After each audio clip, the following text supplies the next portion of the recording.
I leaned over the counter of the snack shack at the El Dorado Hills Country Club and stared out at the pool. The cool, bright blue water would feel incredible against my sweaty, greasy skin. It was an early August scorcher, and the pool had been packed with screaming kids all day. The lunch rush slammed us so bad it ran into the snack rush, and I still had milkshake in my hair. Now, at last, the sun was edging below the trees, and a cool shadow was creeping across the line of deck chairs.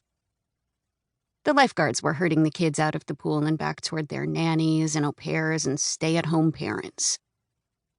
"Kat, if I have to make one more Caesar salad with no croutons or dressing, I will scream," Guzman said from the sink. "Like, it's literally just romaine?"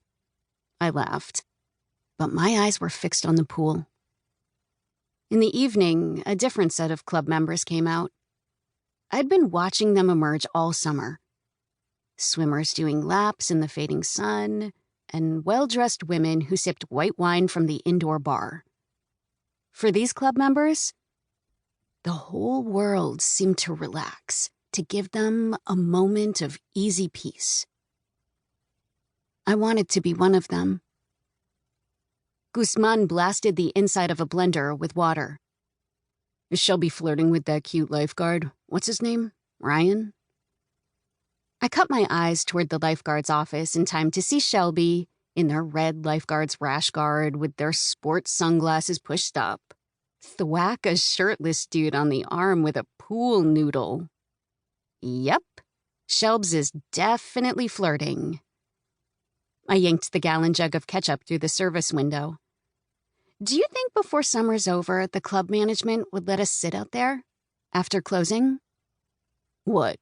Let us have a swim, order some fries, lay out in the sun? It was impossible. I couldn't eat fries, and the sun tended to make me queasy.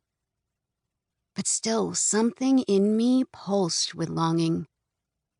I just want to feel what it's like to be a country club member, you know? Uh-huh, I do know.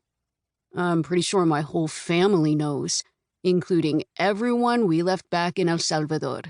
And no, I absolutely do not think they'll let us take an afternoon off to pretend like we belong. We wear the uniforms around here. I turned back toward the dim kitchen, my vision throbbing after the brilliant light of the pool scene. We'll have to become millionaires first. We could be members ourselves. Guzman was reading through the fridge. I love the long-term vision, but as an immediate act of resistance, I'm making a quesadilla. This institution robbed us of our lunch break. You want half? The truth was I hadn't skipped lunch because we were busy. I'd skipped it because Guzman had been there.